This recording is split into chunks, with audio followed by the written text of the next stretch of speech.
Muy buenas tardes, muchísimas gracias por venir a esta convocatoria tan especial, porque un ambiente bastante íntimo que ha sido buscado adrede, porque de esta manera podremos disfrutar de una manera más entrañable y más cercana de la sabiduría de Carlos, ¿no? Antes que nada me toca presentar a la asociación que hace posible este evento, que es Héroes de Cavite, como todos vosotros sabéis, ¿no? Disculpad, tengo la voz un poco tomada. La Asociación Cultural Héroes de Cavite se creó en Cartagena en el año 2020, Cartagena, España, no de Indias. Nació con la voluntad de fomentar la cultura y la historia entre los ciudadanos de la comunidad hispánica. La Asociación Cultural Héroes de Cavite es una asociación internacional hispanista. Ya estamos prácticamente en todo el mundo. Quedan pocos lugares donde no tengamos algún tipo de delegación. Entre sus principales objetivos se encuentra realizar actividades culturales, fomentar el hispanismo y la historia compartida, sobre todo desde 1492 a 1898. Dar a conocer nuestra historia y luchar contra la leyenda negra, divulgando una realidad histórica que ni siquiera se cuenta en los centros de enseñanza españoles, defendiendo el patrimonio cultural, histórico, artístico y rescatando figuras de la hispanidad que han sido olvidadas pese a la importancia de sus logros. Defender la unidad territorial de España tal y como se recoge en el artículo 2 de la Constitución española.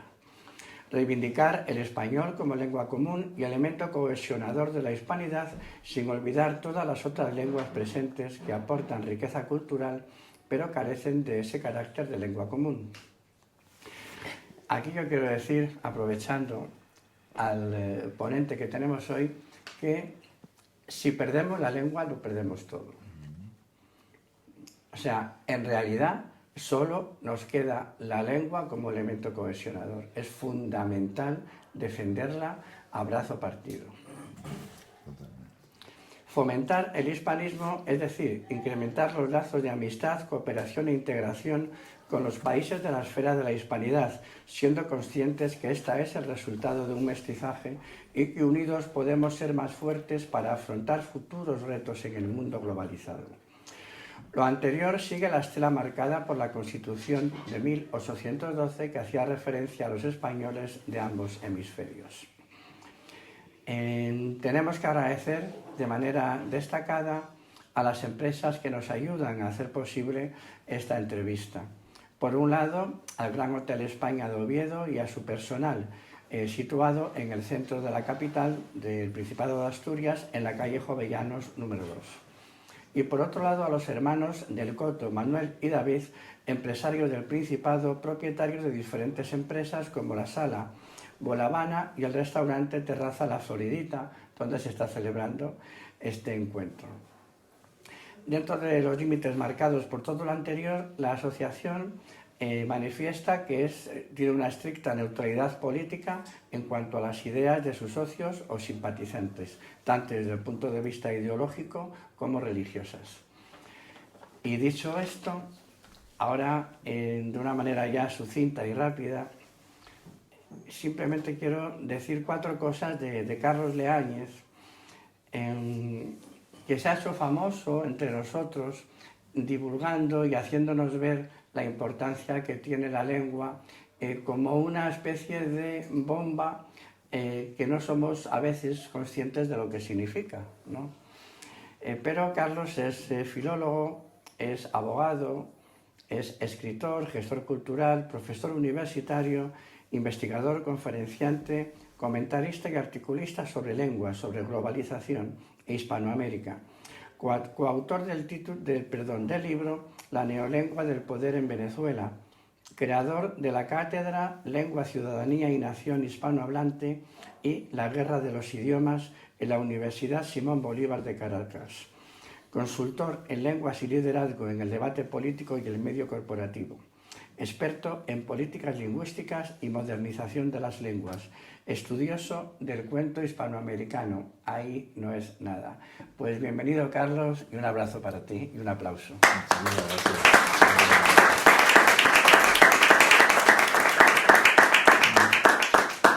Muchas gracias, un gusto enorme estar aquí y me encanta este formato, de verdad, este formato íntimo. Vamos a ver cómo hacemos de esto una caja de resonancia panhispánica bonita. Voy a comenzar con, bueno, y quiero, antes que todo, perdón, agradecer a Héroes de Cavite. Yo, en cierta forma, soy miembro de la asociación también, hago cantidad de cosas con miembros de Cavite, con Héroes de Cavite. Y bueno, particularmente aquí a Chema, a ti, realmente, bueno, mis palabras de agradecimiento a Héroes de Cavite podrían ser y son de infinito agradecimiento. Vamos a comenzar entonces, yo quisiera comenzar con una anécdota que muchos de ustedes habrán oído si han seguido algún video mío, que tiene que ver con mi llegada a Suiza. Yo viví en Suiza cuando tenía como 9 años. Me sacaron, me descuajaron de Venezuela, lo cual provocó una rabia profunda en mí. Muy a regañadientes llegué a Ginebra el primer día de clase y me encontré con la profesora, la maestra, que estaba pasando la lista. Y pasaba la lista y me di cuenta de que una de las personas, por la sonoridad que escuché, una de las personas seguramente era hispanohablante.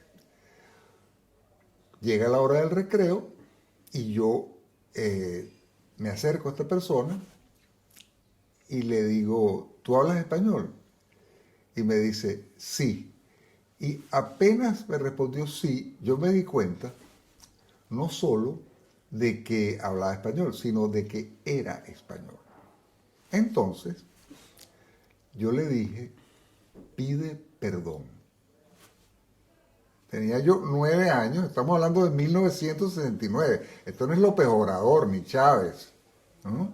Estamos hablando de una Venezuela democrática, abierta, próspera. Mi familia, más bien, muy amante de España, pero el ambiente es un ambiente en el cual se respira que lo español es atrasado, malo, cruel, ¿no? Y bueno, este muchacho, pobrecito, me miraba con ojos desorbitados, claro, como quien viera un loco, porque en efecto yo estaba poseso por la leyenda negra, como le ocurre a infinidad de hispanoamericanos sin darse cuenta de ello, asumiendo que eso es la normalidad, ¿no?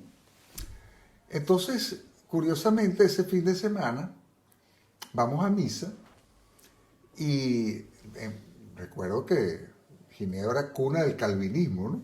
Entonces queríamos ir a una misa y, oh casualidad, la misa que conseguimos es una misa en español, ¿no? Porque en Ginebra había muchos españoles trabajando y también estaban los diplomáticos ante los organismos internacionales, hispanos, etc.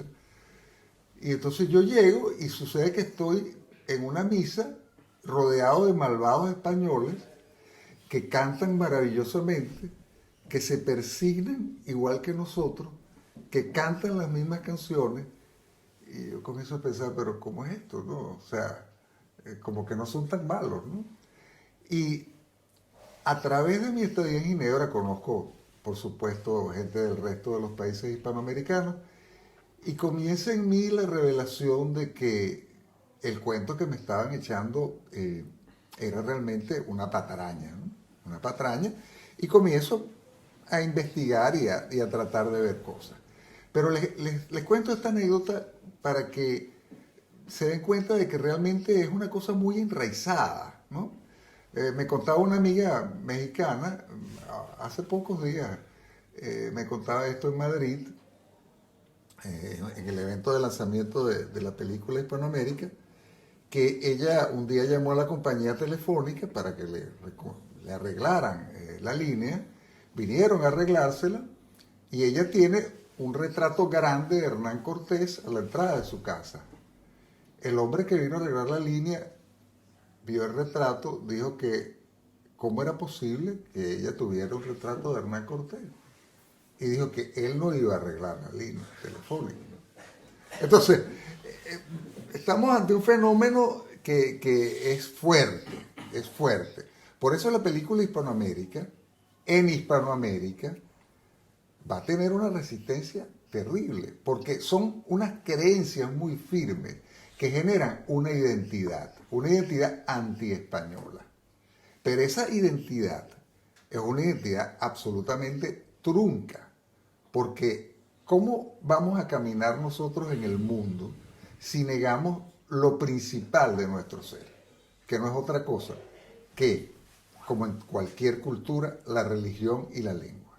La religión, el catolicismo, practíquese o no se practique, cultura de base católica, con todo lo que eso implica, y la lengua española, que no es otra cosa que una manera de organizar el mundo, que una manera de disponer los fenómenos que es bastante distinta a lo que hacen otras lenguas. Entonces, en Hispanoamérica no podemos avanzar en la medida en que no caigamos en cuenta de manera plena que nosotros somos ante todo hispanos, porque las coordenadas fundamentales nuestras es la hispanidad, es todo lo que tiene que ver con la hispanidad. El día que nosotros caigamos en cuenta de eso, bueno, desplegaremos nuestro velamen de manera plena y podremos caminar de manera adecuada y no como lo venimos haciendo desde hace 200 años. Porque Hispanoamérica como problema comienza con las llamadas independencias hispanoamericanas. Tenemos que entender que lo que ocurrió en Hispanoamérica fue un cataclismo en el sentido siguiente. Un caraqueño que fuese interrogado a la salida de la muy noble y leal ciudad de Caracas, en 1800, uno le preguntaba, ¿qué eres tú? Lo primero que iba a decir es católico. ¿Y qué más? Vasallo de su Real Majestad. La corona y el catolicismo habían conformado una unidad y una cohesión social impresionantes. La independencia no le interesaba a nadie, salvo a un puñado de criollos muy ricos. Bolívar, por ejemplo, era la segunda fortuna de Venezuela. Muy ricos que tenían una autorrepresentación de ser cola de león y pensaban que iban a estar mejor siendo cabeza de ratón. Y se metieron en la operación cabeza de ratón. En la operación cabeza de ratón esencialmente con Inglaterra. La alianza de unos muy militantes criollos, pero no mayoritarios ni siquiera entre los propios criollos, fue de tal magnitud la militancia y el empeño que pusieron en esto, unido por supuesto al episodio del arrodillamiento en Bayona, ¿no? Que eso generó un cataclismo en América. Todo esto generó entonces un desencanto. El Imperio Británico aprovecha esta circunstancia y comienza a desmoronarse el imperio, ¿no? Vamos entonces a tratar de interrogarnos sobre la naturaleza del imperio español, que es lo primero que yo quisiera dejar por sentado, a pesar de que me imagino que ustedes lo tienen perfectamente claro.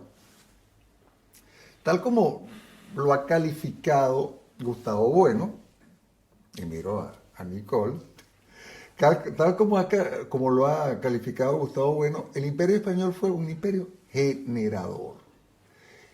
Y yo quisiera traer básicamente tres coordenadas para que entendamos por qué el Imperio Español fue un imperio generador y no un imperio depredador, que es lo contrario.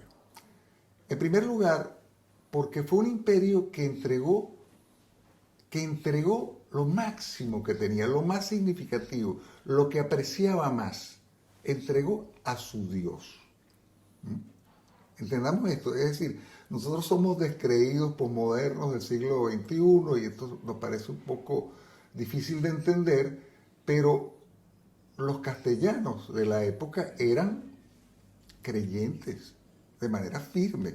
Y es decir, y como todos sabemos, un católico es un profeta, alguien que, y la fe católica es una fe universal y busca convertir al otro, ¿no? Bueno, esto se lo tomaron muy en serio, tan en serio que, como veremos un poco más adelante, cuando España es expulsada políticamente de Hispanoamérica continental, todos estamos bautizados. Todos estamos bautizados, pero solo el 30% de la población habla español. O sea, el fin del imperio era ante todo cristianizar, no hispanizar.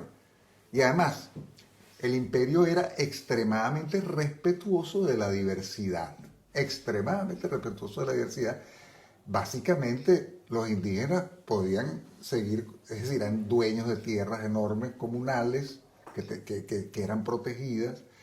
Y todo esto, sus creencias, en la medida que eran católicos y no incurrían en sacrificios humanos y una serie de cuestiones básicas, era respetado.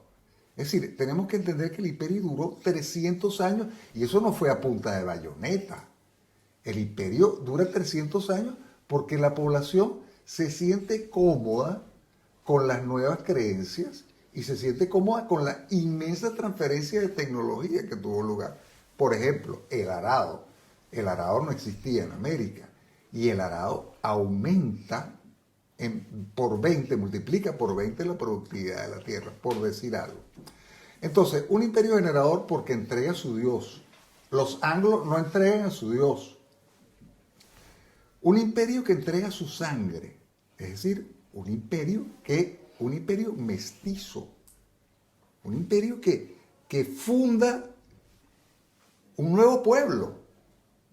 Es decir, es la antítesis de verdad. Veamos, el espejo anglosajón es exactamente la inversa. ¿Qué es lo que hacen los anglos? Los anglos se mudan, desplazan o matan y siguen expandiéndose ellos como grupo, anglo o europeo. Pero no hay la generosidad, la capacidad, que es la gran gloria de España, a mi manera de ver en el otro un semejante, no un marciano, no un esclavo, sino uno igual, un hijo del tronco de Adán, alguien que merecía ser receptáculo del Dios verdadero en la creencia de la época.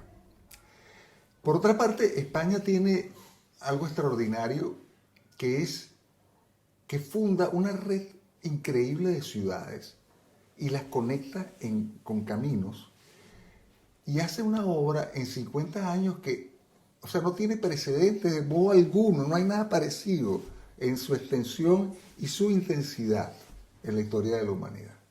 Porque el español, como se dice en el documental de José Luis, el español le da sentido al mundo a través de la fundación de ciudades. Una plaza mayor, en esa plaza mayor está un cabildo, en esa plaza mayor está una iglesia y a partir de allí arranca el mundo. En esas ciudades, y gracias a esa red de ciudades, comienza entonces un tránsito básicamente del neolítico al renacimiento. y a toda la cultura occidental. Eso también es un tránsito increíble, la velocidad con que se hizo y el grado de aceptación que logró. Entonces, lo primero que tenemos que tener siempre en la mente, y esto de verdad, no es esto es irrefutable, que era un imperio generado es irrefutable. Es decir, la gente que viene con objeciones del tipo negro legendario, bueno, están haciendo mito, están haciendo propaganda política, quieren por alguna razón oscura ponernos en una onda disolvente, nos quieren separados. Y para terminar un poco esta parte, quiero comentarles que yo quisiera que ustedes, que todos nos diéramos cuenta de lo siguiente. Venezuela no era de España, Venezuela era España. Argentina no era de España, Argentina era España. Chile no era de España, Chile era España. Nosotros éramos provincias de España. Y yo quisiera que nosotros, que estamos en este grupo tan reducido, nos metamos en la cabeza que nuestro país dejó de existir hace 200 años. Nuestro verdadero país dejó de existir hace 200 años. Porque España, la grande, dejó de existir hace 200 años. Y nosotros vivimos aferrados a un pedazo de galeón, del magnífico galeón en el que estamos, jurando que ese galeón, que ese pedazo de galeón es el todo. Es decir, los españoles juran que España es España y nosotros juramos que nosotros no tenemos nada que ver con España. No. Momento, error de enfoque. España no es España, España es otra parte de España, porque nosotros también somos España, ¿no? Entonces, la idea es ver el reto que nosotros tenemos en el siglo XXI, es ver cómo recomponemos esos pedazos en coordenadas del siglo XXI, en coordenadas adecuadas del siglo XXI. Pero nosotros tenemos como bloque histórico-cultural que no ha perdido continuidad, tenemos unas posibilidades de hacerlo extraordinarias y básicamente depende de nuestra voluntad y de nuestra lucidez el llegar a eso. Pero tenemos que cambiar el mapa. Es decir, se lo voy a decir de una manera muy abrupta, España ya no existe. El pedazo de España que llaman España es un pedazo de España. No es España, España somos todos. Bien, entonces, como veo rostros sonrientes y aquiescentes, continúo. En 1824 ocurre la batalla de Ayacucho. Es una batalla que lidera Francisco José de Sucre, una persona que nació en Venezuela, en una parte que llegó a llamarse en un momento histórico la Nueva Andalucía. Francisco José de Sucre, en 1824, consuma la separación del imperio, la secesión de todo lo que es la parte propiamente continental del imperio español. Es decir, es la gran secesión. México ya en 1821 había consumado ya más o menos su cosa y en Sudamérica la cosa se consume en 1824. ¿Qué ocurre entonces en esa fecha? Se consuma la secesión. Ahora, esa secesión no parte el imperio en dos pedazos. Que bueno, si hubiese sido así, bueno, Hispanoamérica sería un país muy poderoso, ¿no? No. Los cabildos, cada cabildo quiere ser una ciudad, cada puerto quiere ser un fiel sirviente de su Real Majestad Británica, y comienza no solo la secesión, sino la fragmentación al interno del bloque que se separa. Esto es terrible, porque esa fragmentación nos lleva directo a la impotencia, nos lleva a la pobre cabeza de ratón que querían los criollos, ¿no? Bueno, un ratón puede a lo mejor pensar con su cabecita, pero no determina hacia dónde va. Son otros los que controlan a los ratones, ¿no? Porque hay otra cosa que nosotros debemos tener presente, como hispanos todos, que es que nosotros hemos dejado de ser soberanos desde que dejamos de ser potencia. Porque para ser soberano, para que no te escriban la historia, para que tú puedas trazar rumbo, para tú incidir en los procesos mundiales, tienes que ser grande y poderoso. Y si no lo eres, sencillamente estás a la merced de los grandes y poderosos. Y perdonen que se los diga, eso nos pasa a todos, desde España hasta Argentina. Nuestra soberanía es precaria, no es plena. Fue plena en el siglo XVI y XVII, y de qué manera. Pero actualmente, sobre todo después de lo ocurrido en 1824, nosotros somos países que más bien están erráticos, a la deriva y yendo hacia donde la corriente dominante del mundo los lleva, ¿no? Nosotros necesitamos recuperar el timón de nuestro destino. Yo estoy absolutamente seguro que la globalización es una devoradora de culturas. Y estoy absolutamente seguro que muchísimas culturas van a desaparecer en este proceso. Pero la cultura hispana tiene la capacidad, por sus volúmenes y por aquello que todavía la une, de, si entra en alguna sinergia mínima, poder hacer lo que hacen los pueblos exitosos, que es adaptarse a las circunstancias cambiantes sin perder su rostro. Hay un perfil de adaptación porque el mundo cambia y hay un perfil de continuidad que es aquel por el cual yo temo si no comenzamos a caer en cuenta de una manera rotunda de lo que nos espera de no hacer las cosas bien. En 1824 entonces ocurre este cataclismo político y la imagen da para el pesimismo, porque el 30%, solo el 30% de los hispanohablantes, de los hispanoamericanos, son hispanohablantes. Solo el 30%. Entonces, imaginémonos, una gran dispersión política y solo el 30% de los hispanoamericanos son hispanohablantes. Viven en territorios relativamente poco comunicados entre sí, viven en grandes extensiones. Y entonces, ¿qué pasa? Que Andrés Bello, el gran humanista que escribió la gramática para americanos y que es uno de los pilares de la unidad de la lengua, teme y expresa su enorme temor porque nosotros vamos a comenzar a hablar lenguas diferentes. La separación, el no estar juntos, el querer fundar naciones independientes, separadas, le parece a Andrés Bello que va a terminar haciendo que todos, así como ocurrió con el latín tras la caída del Imperio Romano, pues con el español, tras la caída del Imperio Español, se generarían nuevas lenguas. Y fíjense ustedes qué asombroso. Eso no ocurrió. Al contrario, yo nací a 8.000 kilómetros de aquí y, dada la inteligencia de su mirada, me doy cuenta de que ustedes están entendiendo exactamente todo lo que yo digo. Eso es un milagro, una obra hecha por una serie de gente, pero también denota a las claras que nuestra desunión fue aparente y coyuntural.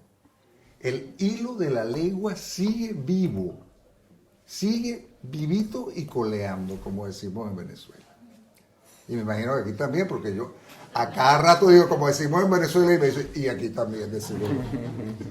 Bueno, en el 2024, 200 años después, la fragmentación política continúa y la dependencia continúa.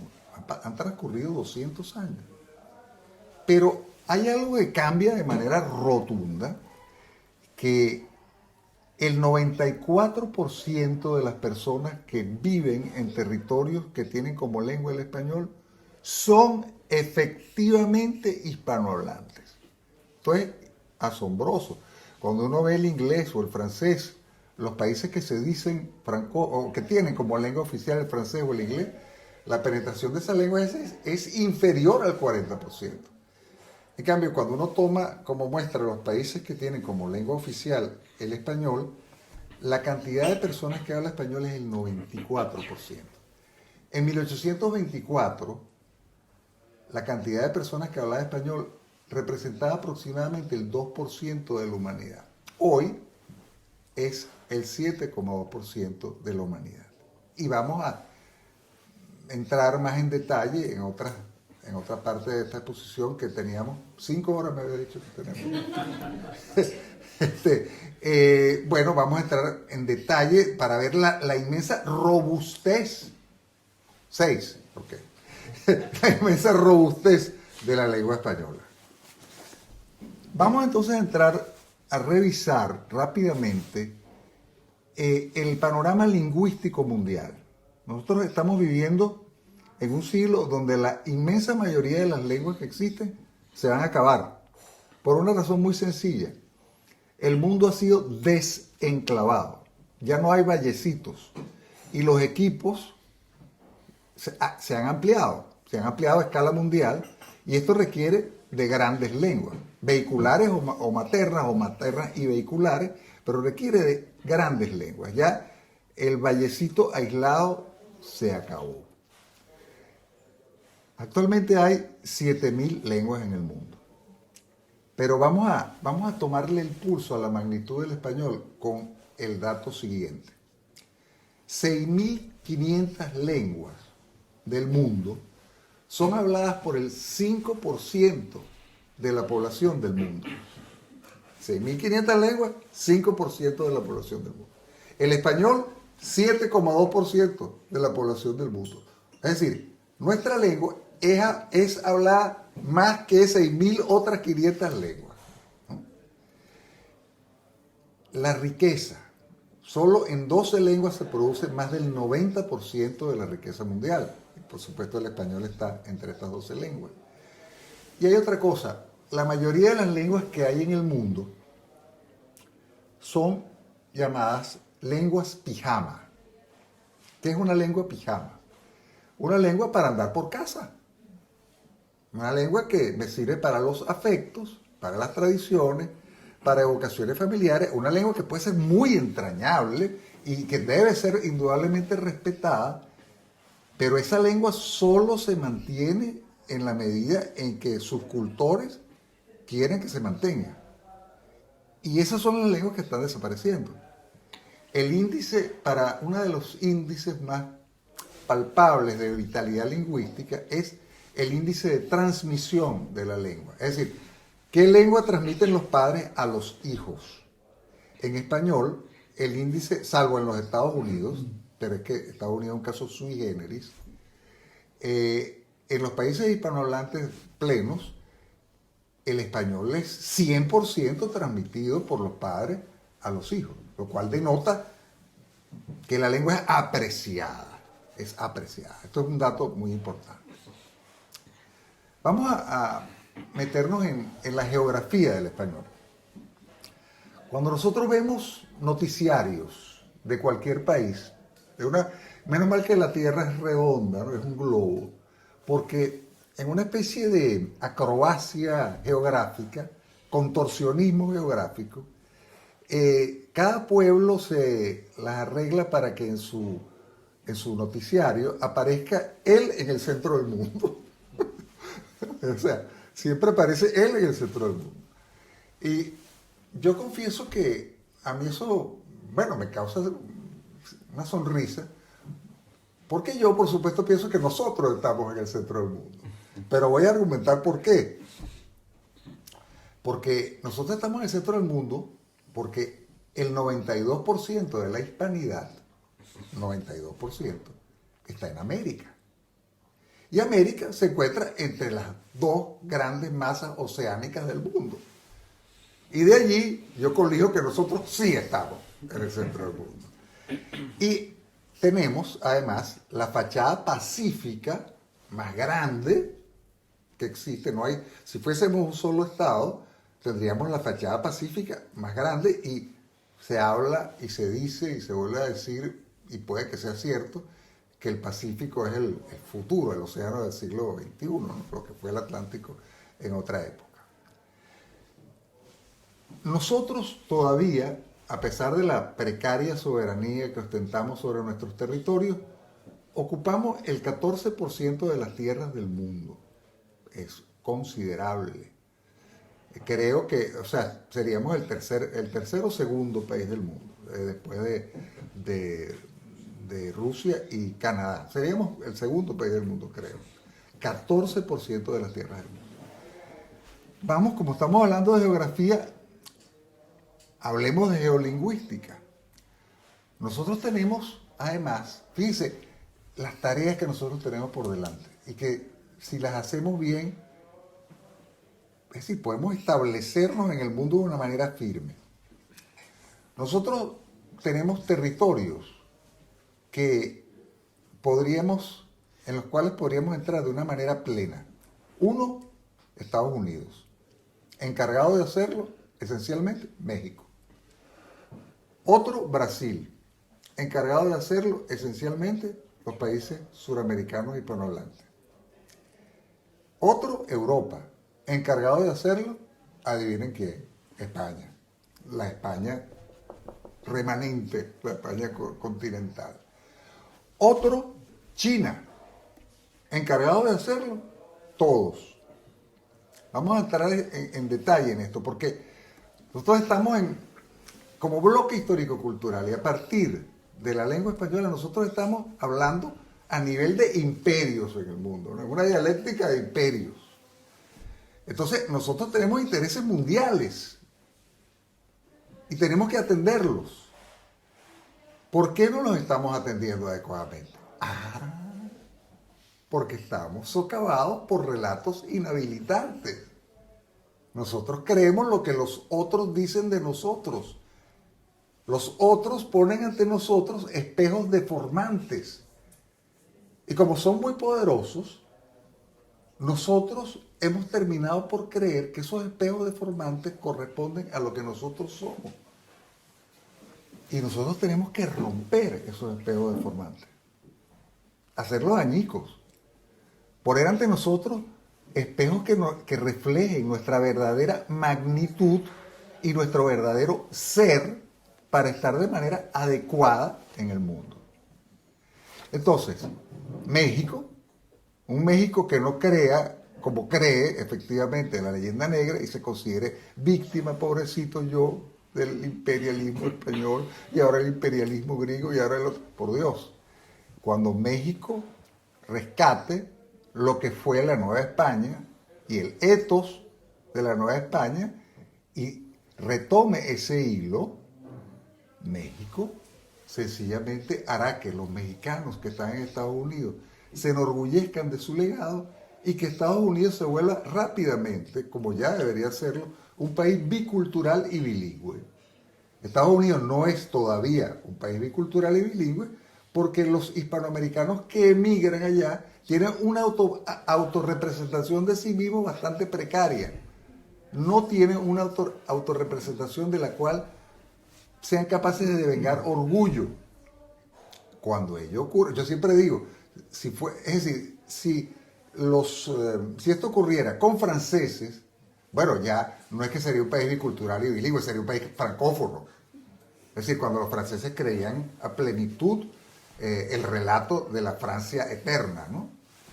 Entonces, México está encargado y no lo está haciendo. Mucha gente me dice, ¿qué puede hacer España en los Estados Unidos? Muy poco. Y además, esto no es un ejercicio de voluntarismo ni de presupuestos, sino de mutación, de autorrepresentación a nivel panhispánico. Porque cuando eso ocurre, lo demás viene por añadidura. Es decir, lo demás tú lo haces porque tú estás orgulloso de tu legado. Les cuento algo. Yo estuve casado con una persona, mi ex esposa era francesa. Vivíamos en Venezuela. Por supuesto, como buena francesa, estaba absolutamente orgullosa de su legado francés. Bueno, ¿cuál es el resultado de eso? Que nuestras hijas son bilingües. Es decir, a mi esposa no le pasó ni por un segundo en la cabeza que nuestras hijas no hablaran francés.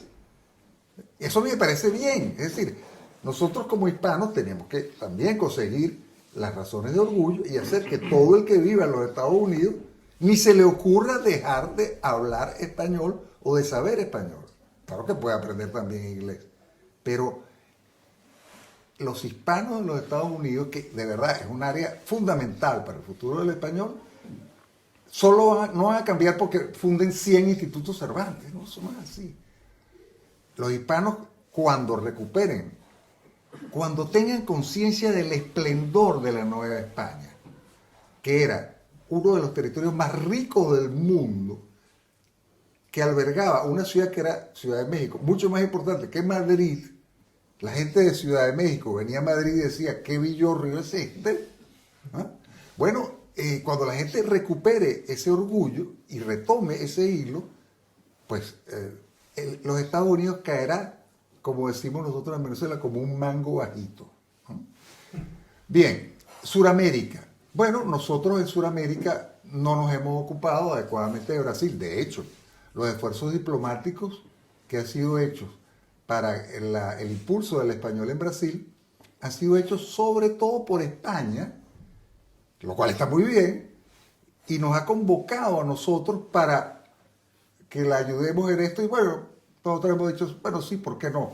Pero perdón, España debería ser al revés. España debería ser invitada por nosotros para ayudarnos a un esfuerzo que estamos haciendo nosotros con respecto a nuestro vecino y lograr que Brasil sea un país bilingüe. Los lusófonos tienen mucho interés en aprender español porque están rodeados de hispanohablantes y porque el español tiene más alcance que el portugués, en el sentido de más ediciones, más... O sea, no se trata de que las lenguas son superiores o inferiores, eso no es así, pero digamos, el español abre más oportunidades, es una lengua más internacional. Entonces, para un lusófono, aprender español ve claramente que está yendo hacia más. En cambio, nosotros, básicamente, es una lengua que nos encantaría aprender, ciertamente, pero digamos, no nos va a abrir más puertas de las que ya tenemos abiertas, a menos que vayamos a vivir propiamente un territorio lusófono. Entonces hay que entrar en Brasil. Y ya se hizo con una ley que hizo Lula, pero que después se echó para atrás, y que hizo que el español rivalizara como demanda de lengua extranjera con el inglés en Brasil. Esto es una tarea pendiente. Pienso que el Lula actual podría estar interesado en esto. Y a nosotros, hispanoamericanos de Sudamérica, nos interesa mucho esto. Brasil es un país primo hermano, pero no hermano. Nos ha arrebatado a todos los hispanos de Sudamérica más de 1 millón de kilómetros cuadrados y particularmente es un país que tiene vocación imperial. Y si ustedes ven la línea de Tordesillas, está claro que la excedió con creces, ¿no? Bueno, y eso está bien, cada quien está en lo suyo, pero digamos, quiero aclarar que yo personalmente, cuando me hablan de Iberoamérica, Ibero, no sé qué cosa, todo eso me parece muy bien como segundo anillo. Nuestro primer anillo es la hispanidad, los hispanohablantes, y nuestro segundo anillo son los primos lusófonos, pero es que son primos y tienen otra dinámica de intereses y además otra cultura. Brasil es un imperio. Itamaraty tiene mentalidad de imperio y actúa como tal. Itamaraty, que es la Cancillería brasileña. Es decir, no estoy criticando a Brasil, por cierto. Lo que estoy diciendo es que ha jugado muy bien a sus intereses ante nosotros y ha logrado todo, desde reivindicaciones territoriales, condiciones en Mercosur, etc. Entonces, y además es mucho más grande que cualquier país suramericano individualmente considerado. En Hispanoamérica, el Pacto Andino, que abarcaba desde Venezuela hasta Perú, era un experimento de balance geopolítico, ¿no? Pero lo que pasa es que ahora está muy torpedeado. Después entró al Mercosur y entonces ya, ¿quién es la voz cantante allí? Brasil. Nosotros tenemos que entender, si nos vamos a los procesos de reunificación alemana, que nosotros necesitaríamos una Prusia, en cierta forma, para que impulsara un proceso de unidad entre nosotros. Pero esa Prusia no puede ser Brasil porque es que Brasil no es parte de la Confederación Hispánica. Son primos hermanos. Y con mucho gusto los vamos a abrazar cuando nosotros seamos tan fuertes como ellos, pero no antes.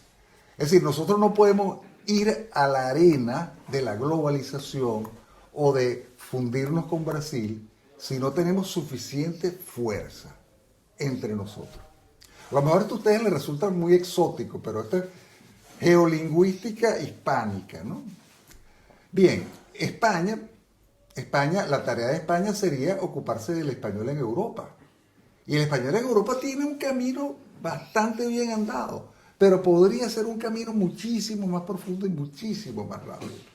Pero España está distraída queriendo darle dimensión europea a lenguas regionales españolas. Miren, yo tengo todo el respeto de todas las lenguas del mundo y me parece que las lenguas regionales está muy bien que se muevan en su ámbito, pero no están en la dialéctica de imperios, ni pueden estarlo. Y España, su ficha lingüística internacional solo puede ser la lengua española. No puede estar disparando cartuchos en pro de otras lenguas en el seno de la Unión Europea. Se ha planteado una magnífica oportunidad de posicionar al español con la salida de Gran Bretaña. Habría una inmensa posibilidad de hacer del español una lengua de trabajo. No, pero el tema es que las lenguas regionales de España tengan un estatuto dentro de la Unión Europea. Perdonen, yo discrepo. Es decir, las lenguas regionales son eso, lenguas regionales. Y las lenguas mundiales son lenguas mundiales. Y las únicas 3 megalenguas que existen en el mundo son el chino mandarín, el inglés y el español. Punto. Y seguimos con otro párrafo.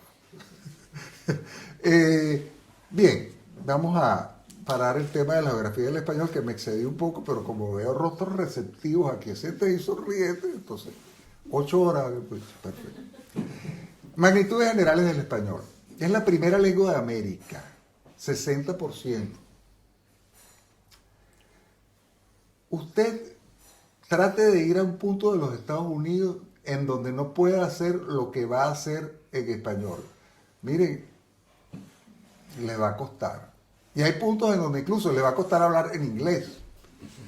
En el condado de Dade, en Miami, hay locales comerciales donde ponen un cartelito que dice English spoken. Se habla inglés. Vamos a ver, es la primera lengua de América. En Estados Unidos funciona. Yo tengo una pequeña cuenta de ahorros en Estados Unidos con unas cifras mermantes, muy angustioso esta experiencia. Y cuando llamo al banco, me atienden en inglés y digo 3 palabras. Español, por favor.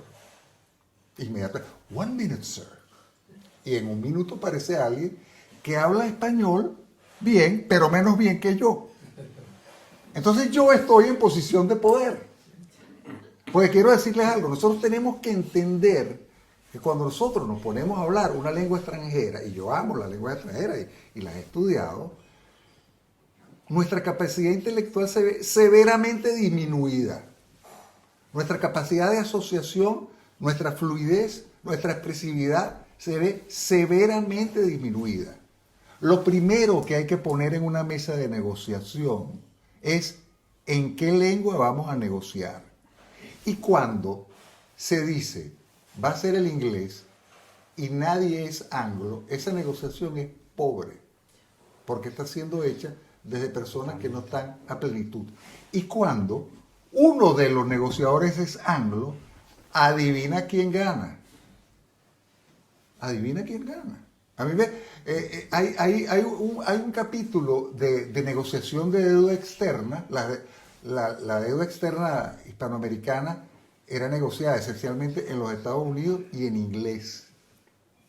Por supuesto, ¿qué pasaba? Terminábamos mal. Es decir, no teníamos una capacidad negociadora desde esas coordenadas.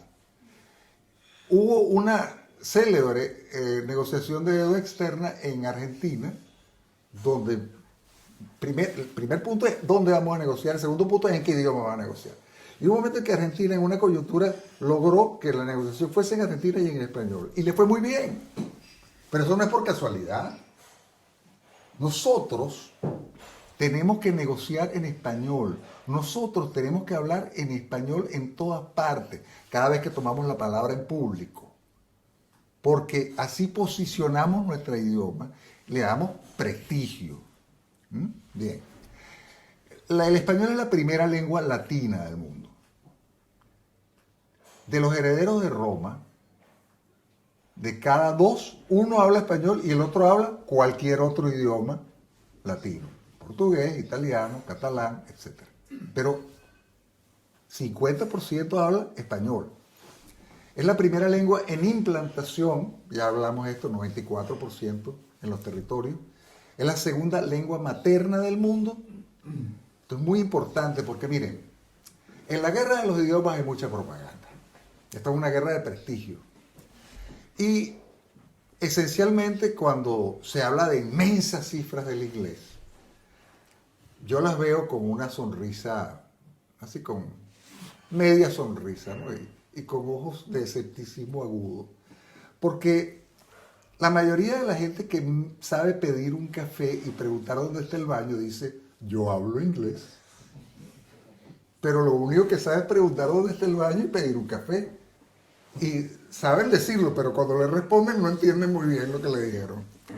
Entonces, el dominio del inglés como lengua extranjera, el dominio pleno, está en manos de muy pocas personas. Es la cuarta lengua en total de hablantes. Sigamos viendo otros factores cualitativos rápidamente. Cada vez más, por ejemplo, Inglaterra, actualmente la Cancillería británica lo hace de manera explícita, piensa que la mejor combinación para manejarse en foros internacionales es inglés-español. Allí nosotros estamos en una guerra de trincheras, no muy agresiva, pero sí, en cierta disputa con el francés. Es decir, hay gente que piensa que es el francés. El español es la tercera lengua más enseñada como lengua extranjera en el mundo. Esto es importante, muy importante entenderlo. Y allí también hay ya estadísticas que dicen que somos la segunda lengua, que ya superamos al francés. Y es la tercera en el índice de importancia internacional. Es un índice que toma en cuenta, nivel educativo, expectativa de vida, ingesta calórica, etcétera, etcétera. Allí nosotros somos como una suerte de clase media del mundo, ¿no?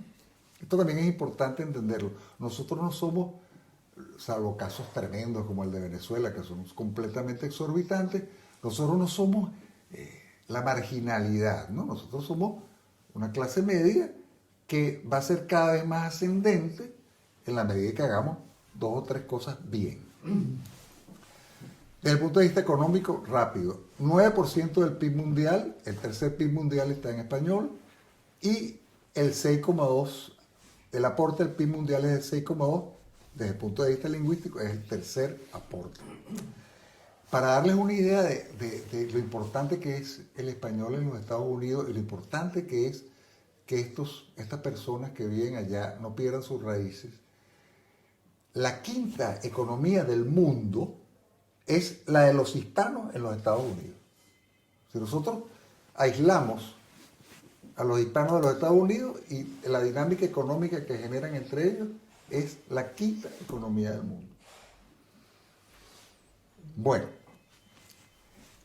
otra cosa que tiene el español formidable y realmente no suficientemente valorada es que, contrariamente a las otras grandes lenguas, como por ejemplo el inglés, el léxico, la ortografía y la gramática se hayan consensuados entre todos nosotros a través de la Asociación de Academias de la Lengua Española.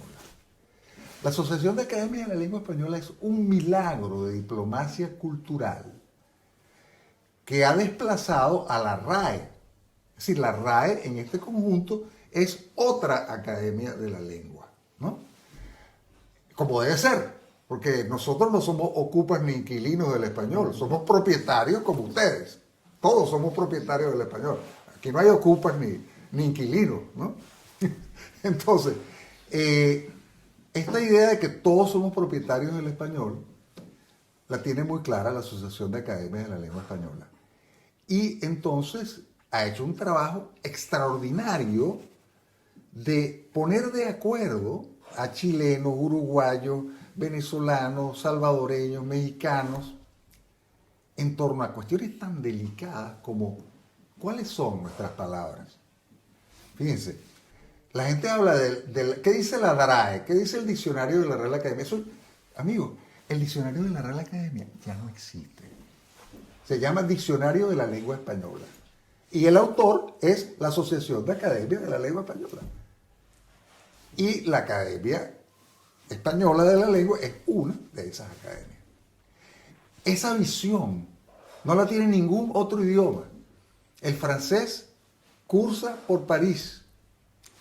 Los lusoparlantes tienen bastantes desacuerdos entre Portugal y Brasil. El inglés ni siquiera tiene una ortografía consensuada. El hecho de la ortografía consensuada es algo importantísimo. El que nosotros escribamos todo de la misma manera es un factor centrípeto de la lengua. Si nosotros, cada quien comenzase a escribir como me suena, bueno, estamos en un proceso de divergencia lingüística. La ortografía es un proceso de convergencia, de cohesión lingüística. Y la gramática, bueno, está consensuada. De verdad, esto es un milagro y solo ocurre en español. Y la otra cosa, desde el punto de vista del equipamiento, es que es una de las lenguas mejor digitalizadas en el mundo. Y quiero ser muy rotundo con esto. Lengua que no esté adecuadamente digitalizada, que se despida. Que se despida.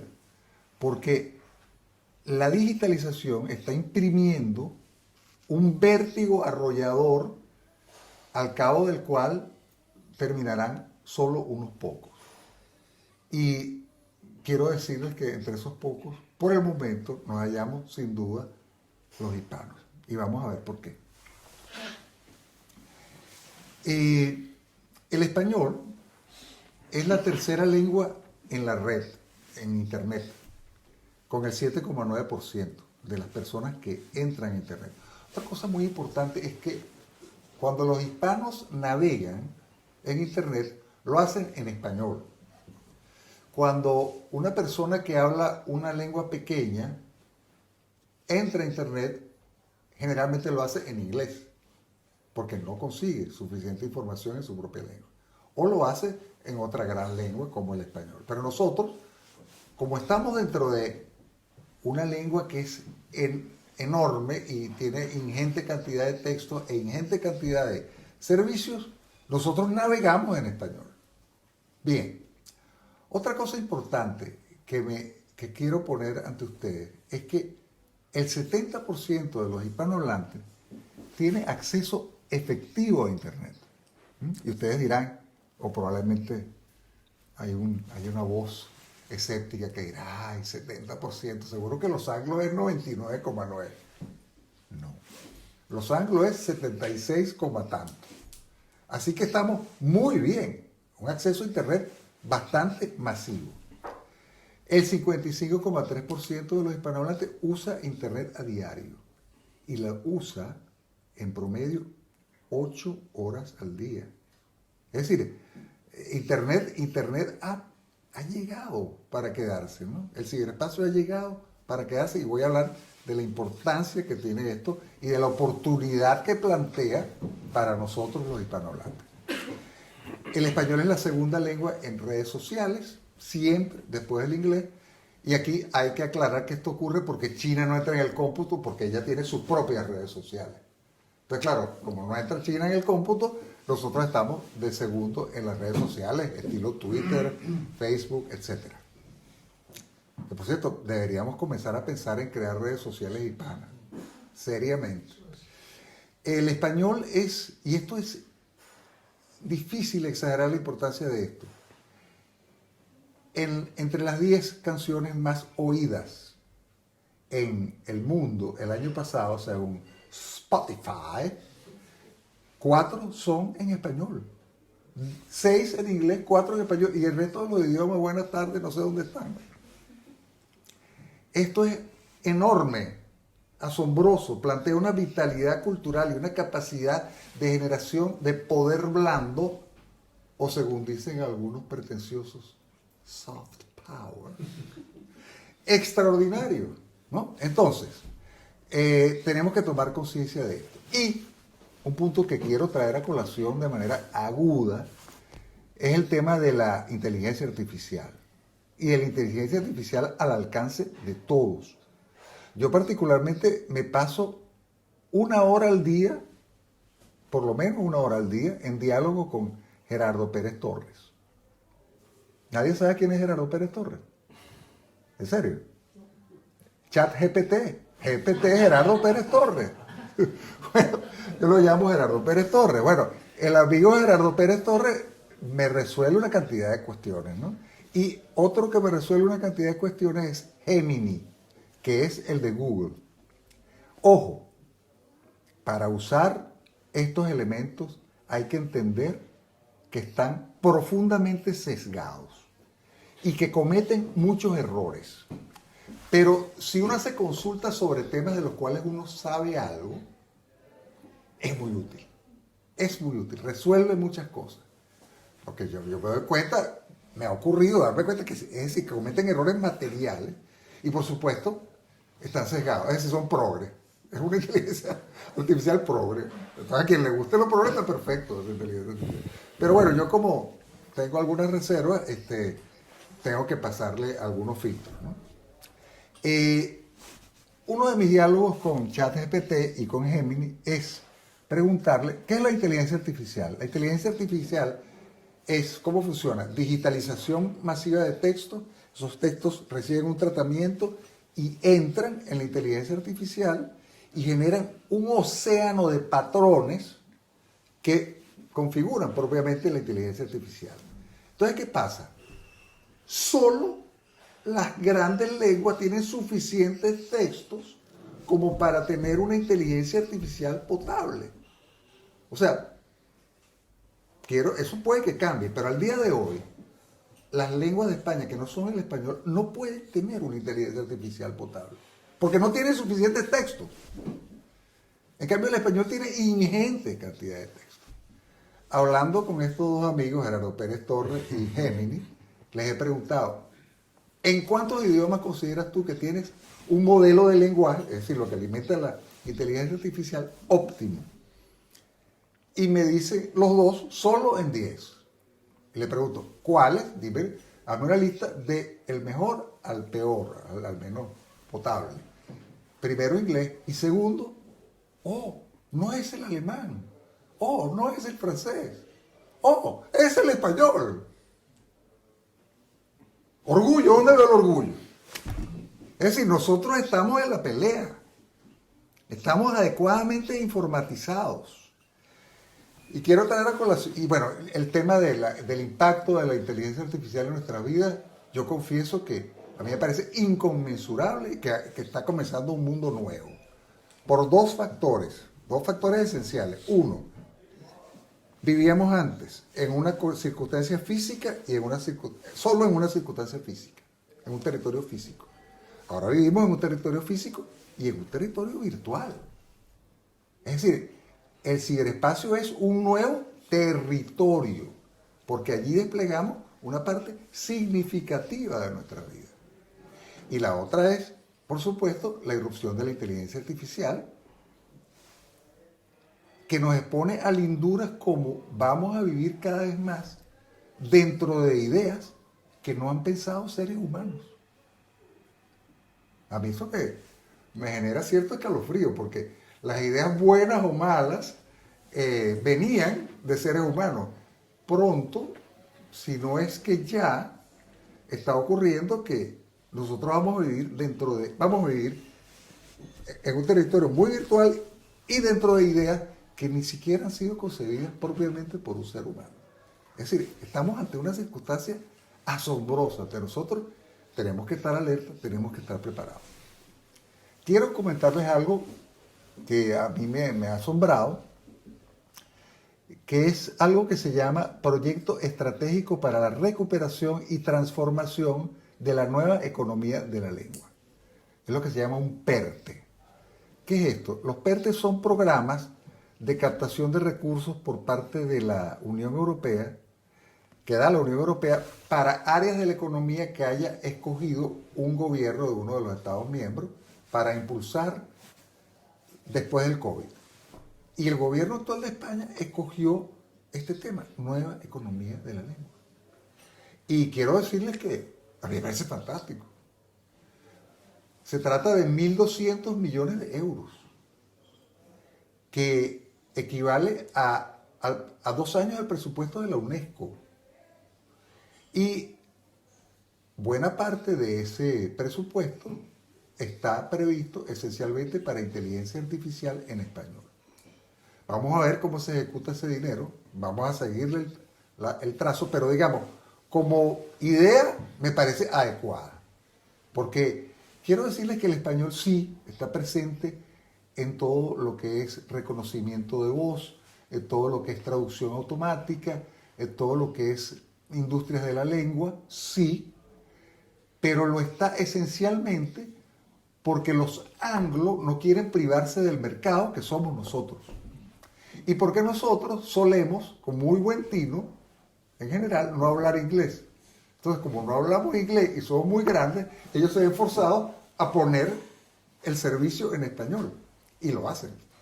Pero nosotros deberíamos también ocuparnos un poquito más del asunto y no estar dependientes de puros productos que se hacen en Palo Alto, en función solo de que somos un gran mercado. Pero bueno, no vamos mal. Estamos, yo diría, al contrario, muy bien, sobre todo comparativamente hablando. Estamos dentro de las 3 megalenguas. Entonces, ¿por qué yo les he contado todo esto? Porque esto, indudablemente, como todo río, tiene una desembocadura, ¿no? Entonces, ¿a dónde queremos desembocar? Yo quiero hablar del poder. Nosotros necesitamos ser poderosos, no para imponernos, ni matar, ni violar, ni dejar, cosa que por cierto no ha sido nuestra costumbre, sino para poder vivir bajo nuestras propias coordenadas. Nosotros somos un bloque histórico-cultural, como lo puede ser el mundo árabe, el mundo chino, que tiene que comenzar a conseguir un proceso de convergencia política. ¿Por qué? Porque nosotros tenemos la ecuación del poder ya. ¿Y cuál es la ecuación del poder? Una que ha aplicado con gran tino los Estados Unidos, por poner un ejemplo. Para ser poderoso se requiere gran escala, mucha gente. Para ser poderoso se requiere una lengua común. Digo bien, una. Todo eso de la diversidad lingüística está muy bien en la casa, está muy bien en regiones, pero hay que tener o una lengua vehicular grande o una lengua materna grande, pero una. Es decir, que el equipo que está elaborando, generando intercambios, haciendo las combinaciones infinitas que genera la gran escala, hable un solo idioma. Esto puede sonar políticamente incorrecto, pero es que es la realidad.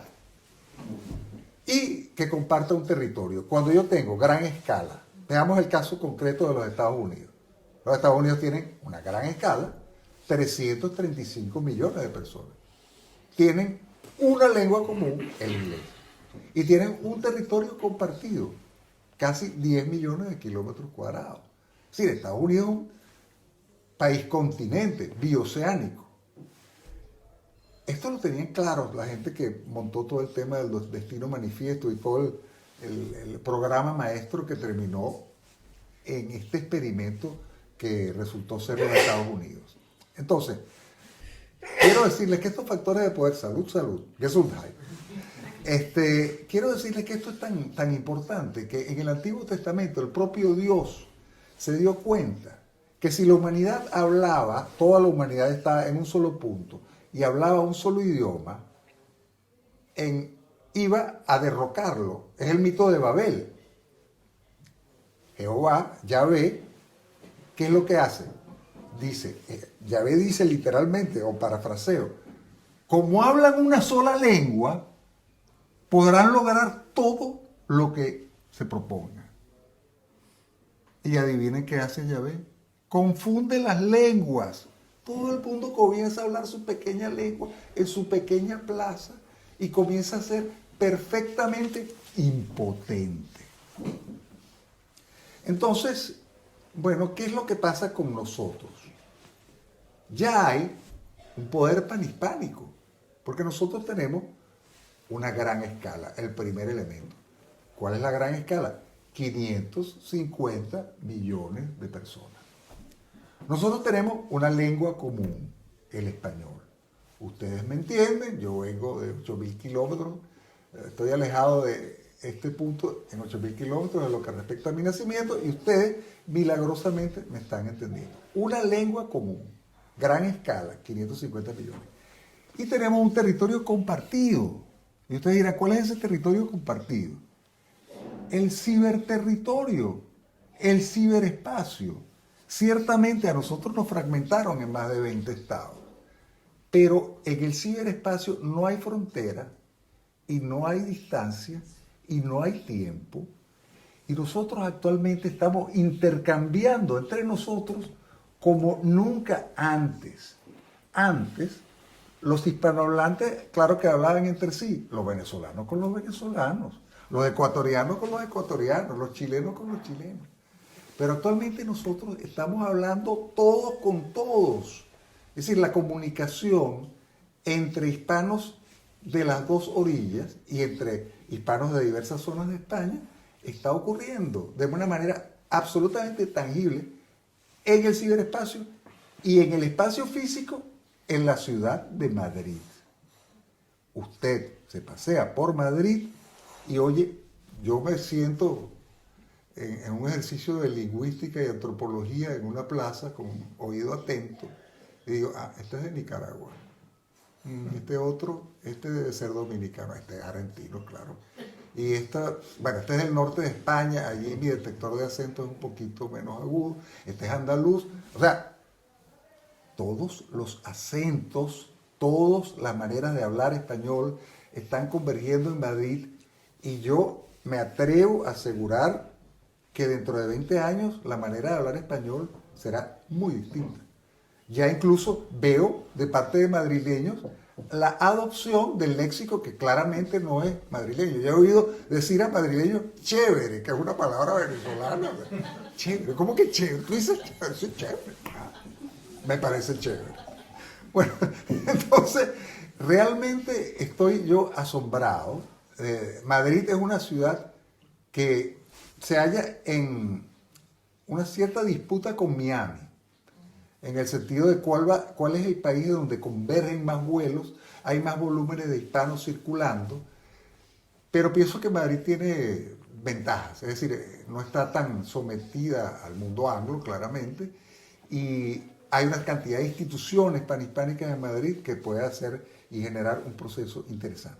Pero lo que quiero decirles es, nosotros ya tenemos las claves del poder en la mano, gran escala, una lengua común, territorio compartido, en este caso el ciberespacio.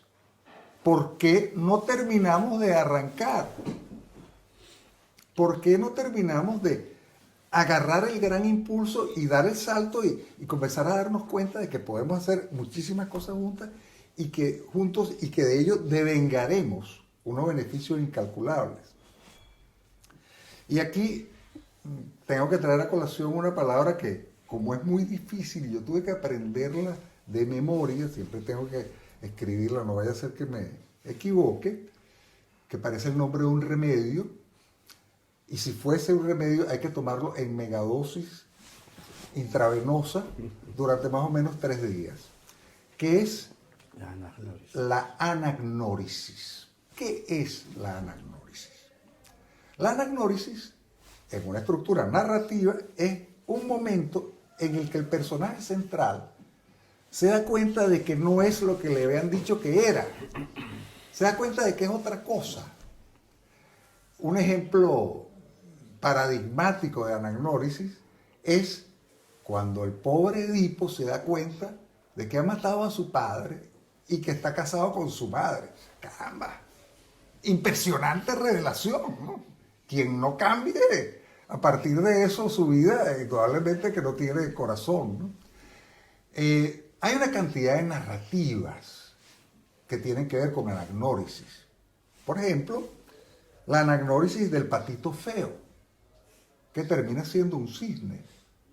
La anagnórisis del sapo, que termina siendo un príncipe. La anagnórisis del mendigo, que termina siendo un rey. Y la anagnórisis que más me interesa a mí, que es la anagnórisis del león que se creía oveja. Y bueno, algunos de ustedes, si me han visto en algún video, probablemente habrán oído esta historia, pero la voy a volver a contar, porque creo que es muy ilustrativa. Hubo una vez, en ese tiempo mítico de las narraciones, que se dice, érase una vez, un cachorro de león que es abandonado en medio de un rebaño de ovejas. Él crece, llega a la edad adulta y cree que es oveja. Vive con las ovejas, hace lo que hacen las ovejas, bala. Y un día aparece un león en una colina, un león imponente. Ve el almuerzo en el fondo del valle, el rebaño de ovejas. Y con un paso rotundo, veloz, se acerca al rebaño y las ovejas comienzan a correr. Y a medida que el león se acerca, se da cuenta que con las ovejas está corriendo otro león. Y se indigna. Y se indigna. Entonces se interpone ante este león, lo bloquea, lo toma así como las gatitas toman a los gatitos por el cuello, y lo lleva a un sitio donde hay agua y se puede ver reflejado. Y lo pone por primera vez ante su rostro. Y el pobre león exclama lo único que podía exclamar en ese momento. ¿Qué ocurre? Que por más que sea ya, al ver esa imagen, su autopercepción comienza a mutar. Y el león, que se vuelve su tutor, comienza un proceso de entrenamiento que consistía en hacerlo rugir, porque no puede ser un león sin balas. Entonces, le hace, bueno, lo pone, lo somete a una serie de cuestiones casi dignas de Skinner, y al cabo del día, ese león de repente hace... Había reconectado. Nosotros también necesitamos reconectar.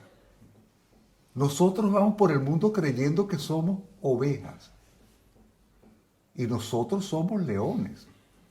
Lo que pasa es que no nos lo creemos. Es decir, el grado de manipulación interna ha llegado al extremo de hacernos difícil creer eso. Y peor aún, hacernos enemigos de eso.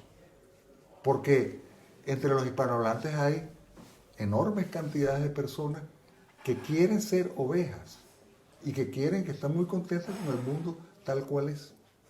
Yo lamentablemente no. Por eso estoy aquí hablando. Y quiero decirles algo. ¿Cómo es que dicen con Asturias? Asturias, la no conquistada. Asturias es España. Asturias es España. El resto tierra conquistada. Y el resto tierra conquistada. Bueno, me gusta eso porque yo pienso que a partir de Covadonga comienza un proceso de despertar hispánico. De despertar hispánico que hace, que desata una energía, una vitalidad, cuyos ejemplares más robustos para mí son los tercios y los conquistadores, que fueron capaces de unos prodigios absolutamente extraordinarios. Y yo pienso que así como el oso se va a hibernar y espera la primavera, la hispanidad en 1824 se fue a hibernar y la primavera está despuntando. La primavera hispánica está despuntando. Yo nada más los invito a ustedes a que vean lo que... Imagínense ustedes una reunión como esta hace 10 años. Difícil. Imagínense ustedes una película como Hispanoamérica, que quizás algunos de ustedes habrán visto, hace 10 años. Difícil.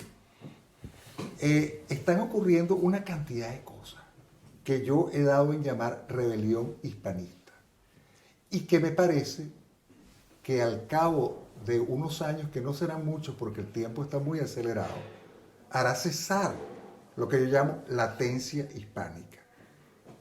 El oso hispánico saldrá del punto de hibernación y volverá a ocupar tranquilamente su lugar en el mundo. ¿Cuáles son los factores? Voy a anotar apenas unos factores que me hacen a mí pensar que la rebelión hispanista está robusta. Para mí, siempre ha habido personas que han impugnado las creencias inhabilitantes que nosotros tenemos con respecto a nosotros mismos. Pero hubo un momento de maduración que hizo que un texto que no es una novela, ni un texto fácil, ni un texto escrito con vocación de ser un superventas, para no decir bestseller, que es Imperiofobia, de María Elvira Roca Barea.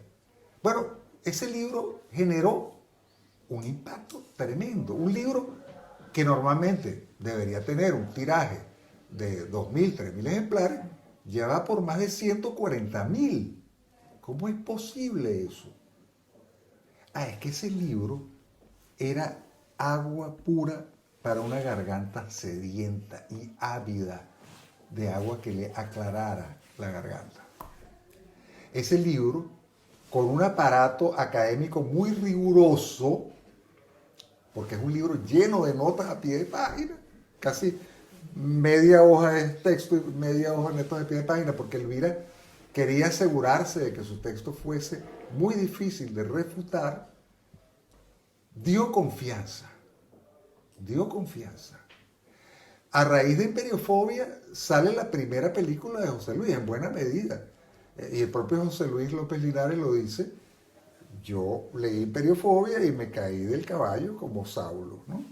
Y dije, yo tengo que hacer una película. Y entonces salió España, la primera globalización, que es sin duda el prólogo a Hispanoamérica, Canto de Vida y Esperanza, que recomiendo que quien no lo haya visto comience a correr apenas se abra esa puerta y llene la sala y traiga a sus amigos para que pasen por un proceso de anagnórisis. Bueno, yo quisiera traer también a colación a la escuela de Gustavo Bueno, que me parece que ha dotado de unos instrumentos de análisis verdaderamente extraordinarios y muy agudos. Quisiera traer, y no porque estemos entre héroes, a la Asociación Héroes de Cavite, porque la Asociación Héroes de Cavite es una asociación panhispánica. Es decir, yo he estado en foros en donde, bueno, me han querido que yo hable a grupos de personas en donde el auditorio es absolutamente panhispánico. Es decir, cuando me pongo a hablar con ellos, el otro día casi lloro porque una persona me estaba hablando en español y yo decía, pero caramba, el detector de acentos, no, ¿de dónde es esta persona? Era de Filipinas y estaba hablando español. Entonces, los héroes de Cavite están en todas partes y son unas hormiguitas. Están en Venezuela, yo soy miembro de Venezuela Hispanista, que es como afiliada a Héroes de Cavite, y allí hemos realizado cantidad de actividades que dejan asombrados a los venezolanos. No puede ser, ¿en serio? No, ¿tú crees? Bueno, es impresionante porque les rompe el esquema. Les hace pasar por un proceso que si no genera una conversión inmediata, abre una brecha que lleva a una zozobra que implica ulterior investigación, al cabo de la cual, clic, comienza a girar otra rueda. Otra cosa es lo que yo he llamado el revisionismo hispanoamericano. Muchos historiadores, ya muchísimos historiadores están revisando la historia hispanoamericana. Y muchas personas, también divulgadores o historiadores divulgadores. Pienso, por ejemplo, en Gullo, pienso, por ejemplo, en Zunzunegui y en muchas otras personas que les estamos diciendo a los hispanoamericanos: os han contado una mentira, os toca despertar, ¿no? Y lo otro, los youtuberos, para no decir youtubers, los youtuberos realmente están teniendo, es decir, es una guerra de guerrillas que está siendo eficaz. Y en España se conoce muy bien la guerra de guerrillas y fue bastante exitosa en determinadas coyunturas históricas. No hay que pensar que todo se hace con portaaviones, ¿no? Bien. Entonces, yo pienso que nosotros podemos decir que si hacemos las cosas bien, estamos ante un nuevo tiempo, ante una posibilidad de resurgimiento hispánico. ¿Por qué? Porque la anagnórisis está en curso. Y la anagnórisis es la falta de anagnórisis, el creer en relatos inhabilitantes que son falsos, es lo que nos refrena, lo que impide que nosotros despleguemos a plenitud el velamen, para el despliegue pleno del velamen, para abandonar la navegación de cabotaje y volver al alta mar. Nosotros tenemos que creer en nosotros, tenemos que creer que somos leones. Bien, anagnórisis en curso, 550 millones de personas, gran escala, lengua española, una lengua, ciberespacio, gran territorio. Quiero decirles que el advenimiento del nuevo tiempo, voy a sonar como un profeta, pero quiero decir que el advenimiento del nuevo tiempo está en curso. Lo que pasa es que no lo vemos. No lo vemos porque no lo mensuramos. Y no lo mensuramos porque no hay mucho interés en que lo mensuremos. Porque el día que lo mensuremos, nos vamos a asombrar hasta qué punto los hispanohablantes ya estamos generando una cantidad asombrosa de intercambios entre nosotros. Esos intercambios panhispánicos entre nosotros que ocurren ya van a ir generando una demanda de una nueva institucionalidad y de un liderazgo que haga de lo hispánico no una cosa decorativa o accesoria para poner a España como directora de orquesta de un conjunto que gracias a él hace que pueda estar por el mundo de una manera distinta a Polonia. Entonces, cuando ocurra esta anagnórisis, sencillamente vamos a advenir a un nuevo tiempo, un tiempo de plenitud, un tiempo en donde el hispano de aquí, de Europa, no se vea como victimario, sino como fundador de una civilización. El hispano de América no se vea como víctima, sino como un pueblo nuevo, un pueblo rico, un pueblo con unas coordenadas asombrosas, un pueblo que mientras estuvo dentro de su organicidad, estaba dando unos resultados extraordinarios. Cuando dejemos de vernos como víctimas o victimarios, y cuando caigamos en cuenta de que el magnífico galeón se disgregó en 1000 pedazos, y que nos toca ahora construir otra embarcación de gran calado, que no sé si será un transatlántico, un portaaviones, un acorazado, no sé muy bien qué tipo de embarcación, pero de gran calado, que surque las mares de todo el mundo y que imponga respeto a la civilización hispánica, que es una distinta a la colectivista china, que es otra distinta a la darwinista anglo, que es una que proporciona una humanidad equilibrada e integrada, y no esa yuxtaposición multicultural.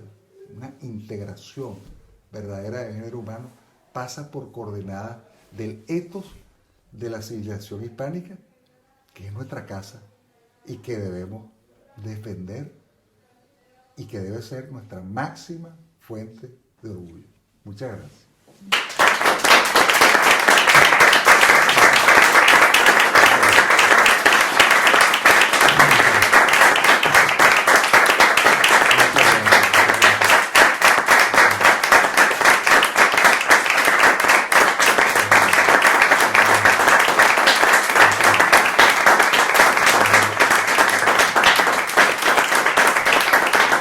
España!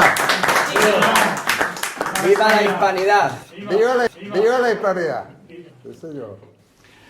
Bueno, Carlos, pues creo que nos hemos quedado todos encantadísimos. Tiene que volver. Tienes mucha razón. Permíteme un comentario antes de pasar a las preguntas que quieren hacer la audiencia.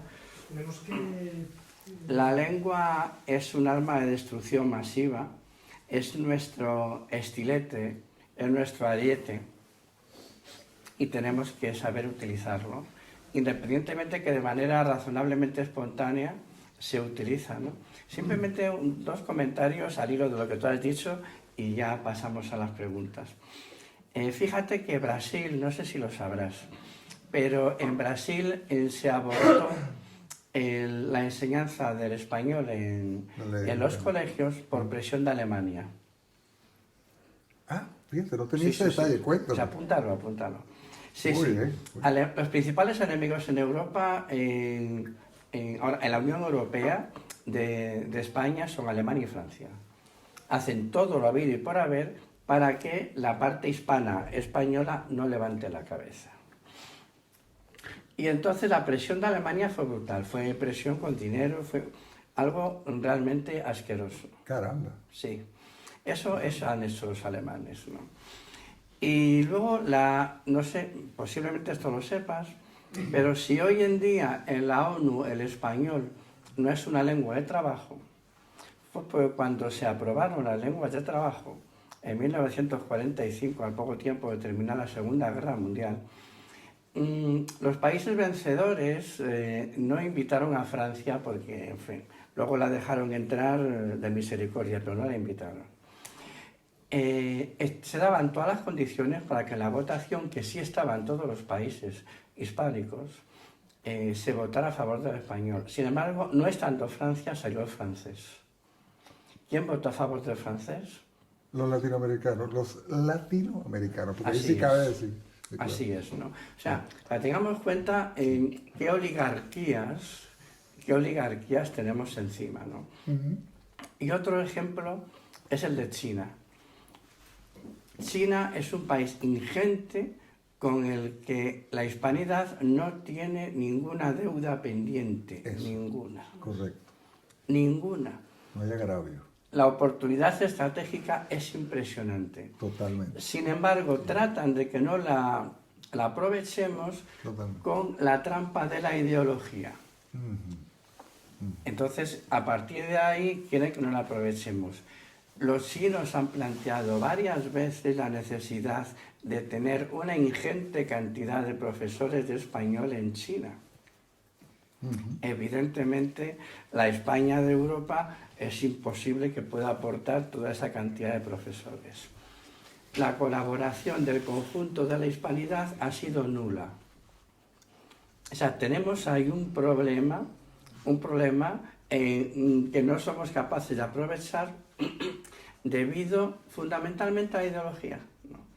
Simplemente quería comentar eso en línea con lo que tú has expuesto, ¿no? Y como protagonista eres tú, yo simplemente estoy aquí para presentarte. Adelante, a preguntar. Bien, muchas gracias. Muy buenos aportes. Pasamos.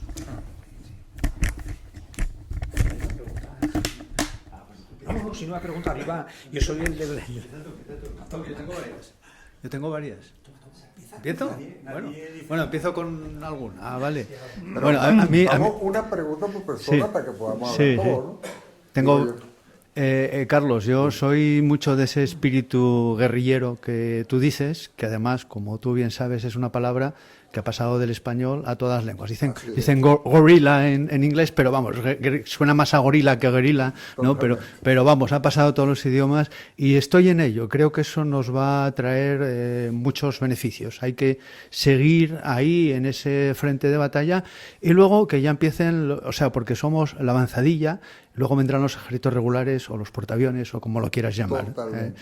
Eso por un lado. Y por otro, por la parte que me toca, yo estoy totalmente de acuerdo contigo, pero como me toca una parte también de iberista, con Portugal, la encuesta mínima de una cierta unidad con España es el 50%, las hay del 80 y pico, porque los portugueses conocen mucho mejor que nosotros conocemos a Portugal, a España me refiero, la conocen mucho mejor, hablan, la gran mayoría hablan nuestro idioma, pero también debemos prestarle atención, porque además en la Unión Europea es muy fácil, solo hay que dejarse relacionar desde que simplemente han desaparecido las fronteras, existen, pero no funcionan, digamos, o sea, digo, existen en los mapas, pero que luego físico no existe nada, exactamente. Entonces, eso ha hecho que dos países que vivían un poquito así como de espaldas, pues sobre todo la gente joven, vamos.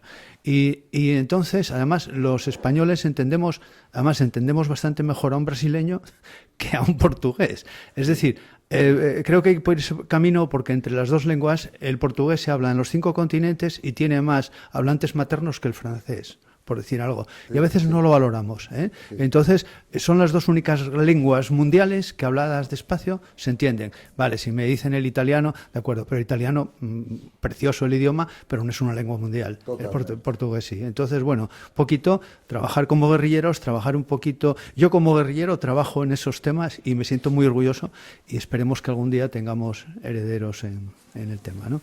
Sí, no, y te confieso, es decir, un programa no necesariamente de aprender a fondo el español o el portugués, sino de intercomprensión, de dar claves de intercomprensión de los dos idiomas, serviría para que cualquier hispanohablante y cualquier lusófono se entendieran con bastante fluidez, sin necesariamente hablar la lengua del otro, cada quien hablando su lengua, pero sabiendo que AO es igual a ON, es decir, aprendiendo una serie de pequeñas claves. Hay ya unos programas que existen de intercomprensión de lenguas latinas, pero donde funciona óptimamente es entre el portugués y el español.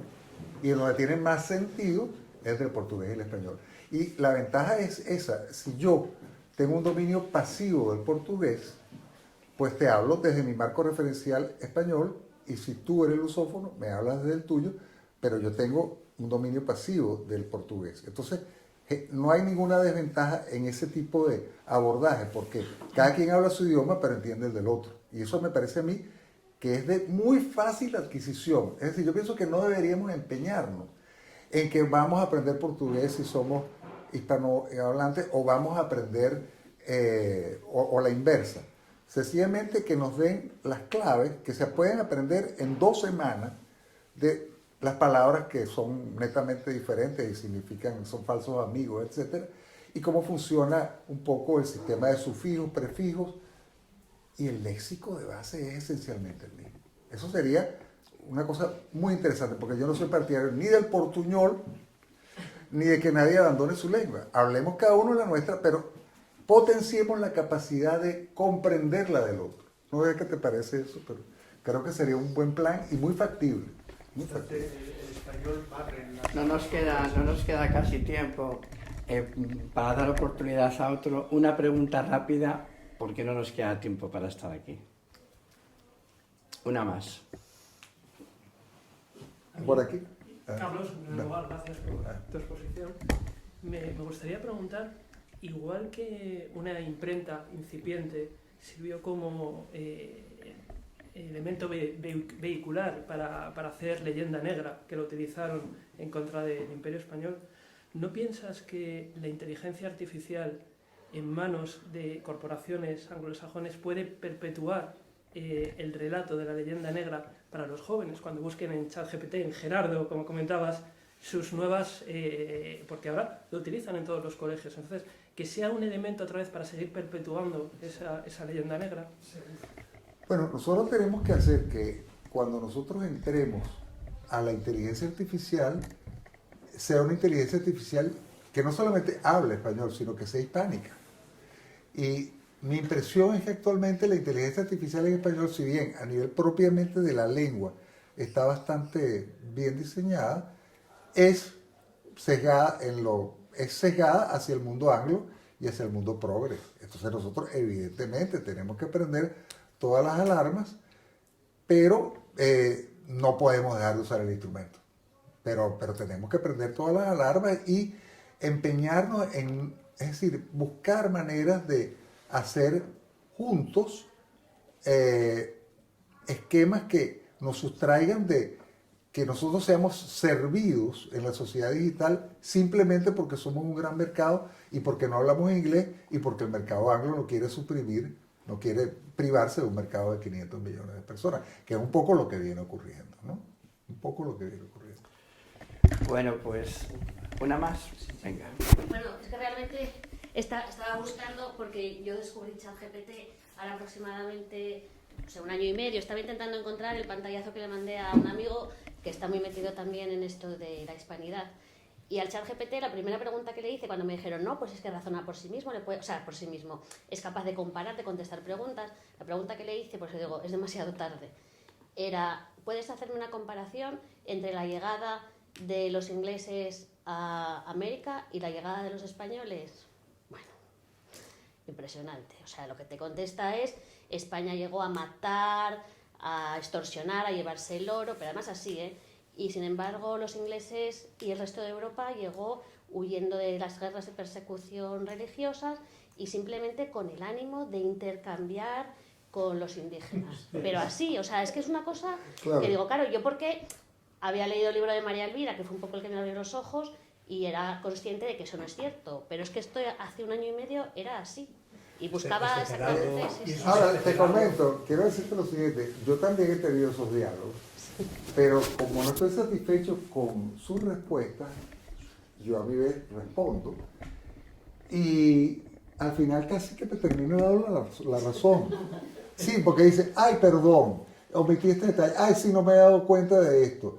Tal. Y entonces tú dialogas como una discusión entre dos seres humanos y traes datos y otras cosas, él va afinando. Pero si no, entra en el sesgo.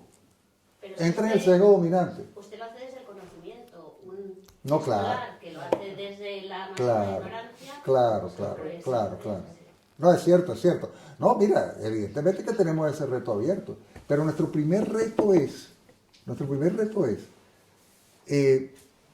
hacer que los que viven entre nosotros y que son hispanos vivan mejor, teniendo una mejor autorrepresentación colectiva. Yo pienso que el vivir con una autorrepresentación colectiva, para decirlo con una palabra horrenda, desempoderante, mira, es muy complicado. Es vivir mirando al suelo, es vivir no erguido, es vivir en una eterna navegación de cabotaje. Por Dios, nosotros lo que nos toca es alta mar. Y a partir de allí, bueno, construir la civilización hispánica, que es nuestra casa, como digo en un video por allí. Y de verdad, como acción inmediata, ir a ver Hispanoamérica. Porque Hispanoamérica, la película, en la medida que tenga éxito, va a generar un efecto de anagnórisis. Porque es verdad a través de la belleza. Hispanoamérica es, esencialmente, un tejido hecho por un esteta en el cual se da una convergencia prodigiosa de música, imágenes y palabras que resulta una experiencia de verdadera revelación, en el sentido más rotundo de la palabra. Así que de verdad vayan a verla y hagan que muchas personas vayan, pero háganlo militantemente, háganlo como quien está haciendo una cosa que es una tarea, pues, como quien está trabajando por su familia. Porque al hacerlo, si esta película en España tiene un gran éxito, en América va a tenerlo también. Y eso es imprescindible. De verdad, ojalá que puedan ir con... Hasta el perro está invitado. Bueno, muchísimas gracias de verdad. Y bueno, lamento que quizás no tuvimos mucho tiempo de preguntas, pero bueno, en los días que Muchísimas sea. gracias.